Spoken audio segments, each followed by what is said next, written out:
Good day guys, and welcome back into this channel. Well, in today's video we're going to be looking at 8 Nigerian musicians who were arrested and detained. If it sounds like something you're interested in, let's get started. Like everyone else, Nigerian musicians occasionally find themselves in legal trouble, which can result in their arrest and incarceration in police detention facilities, or in more severe situations, prison. Despite their fame, a number of Nigerian celebrities have faced legal problems and have been forced to accept accountability for their actions. In this video, we're going to take a look at 8 Nigerian musicians that were arrested and detained by the police. Starting off, we have Burna Boy.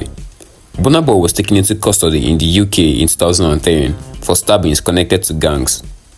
Despite entering a not guilty plea, he was sent to jail and thanks to his good behavior during his 11-month parole period, was eventually released.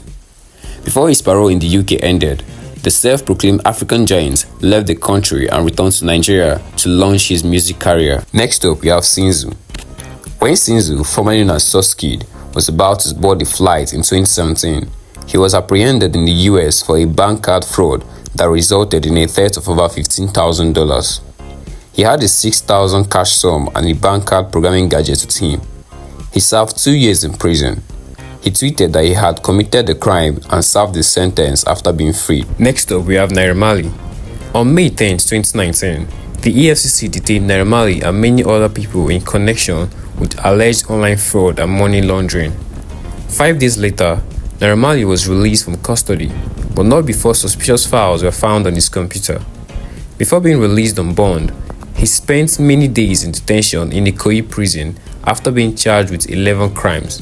He was obliged by the bail condition to produce 2 shorties, each of them who had to pledge an amount of 2 million naira. Not just that, after the death of Mohbad, the Nigerian police had to detain Naira Marley and Sam Larry after the request of the Nigerian youths to investigate on the cause of death of Mohbad. Thames encountered difficulties after being taken into custody in Kampala, Uganda in December 2020. She was detained for disobeying COVID-19 protocols, according to reports. Thames was part of a concert that was criticized for going against the COVID-19 regulations in effect at the time. The criminals are classified as self-centered individuals by the Ugandan law enforcement. They declared themselves determined to violate the COVID-19 instructions. This was done with the intention of profiting from the lives of many Ugandans in danger. As such, Thames and her manager spent 2 days in police custody prior to being released. Following that, on December 17, 2020, they left for Nigeria again. Thames expressed her regret in a statement following the event. According to her, there was a chance that some of the guests had COVID-19 exposure. Next, we have Omale.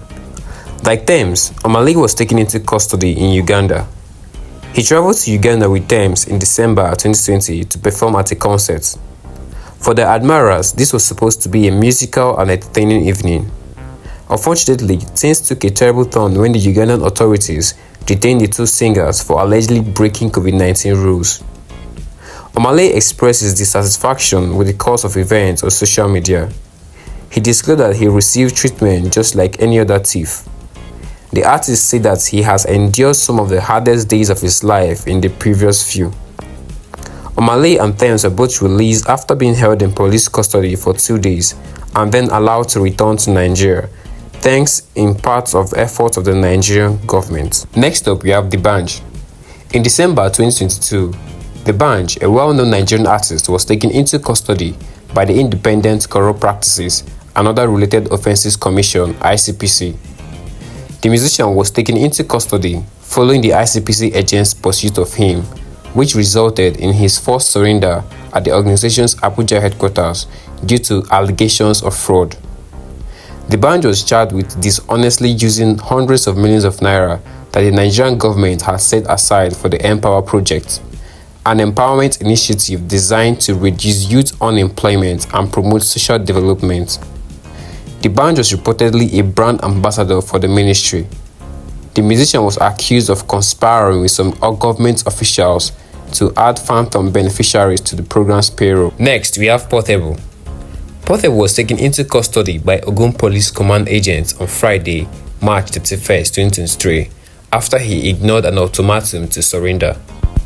The artist was shown a tape cursing at police officials who came to his pub in Ogun State's Sanga Ota district in an attempt to arrest him. He said he was a baboon and could not be captured, therefore he declined to assist the authorities. The Ogun Police Command charged Portable with 5 offenses including assault, disorderly conduct and theft of musical instruments. He was charged with stealing musical instruments. After being detained in Iaro Correctional Center in order to satisfy his bail requirements, the magistrate sitting in Ifo Town, Ifo Local Government Area, Ogun State, granted Portable bail on Monday, April 3, 2023.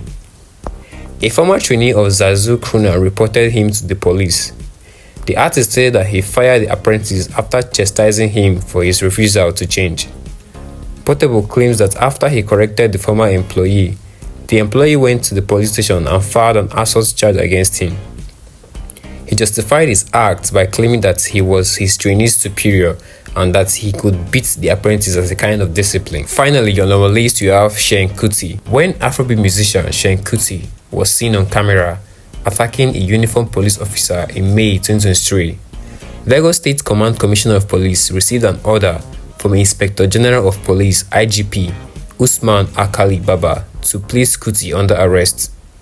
The Afrobeat artist was placed under arrest by a Lagos State Magistrate Court in Yaba for a 48-hour period so that the police could wrap up their investigation into the assault claim made against him. The matter's Magistrate Adeola, also gave the police orders to transfer the case file to the Directorate of Public Prosecution (DPP) for legal opinion and to release the musician on bail after the allotted time. So guys, with this we've come to the end of this video.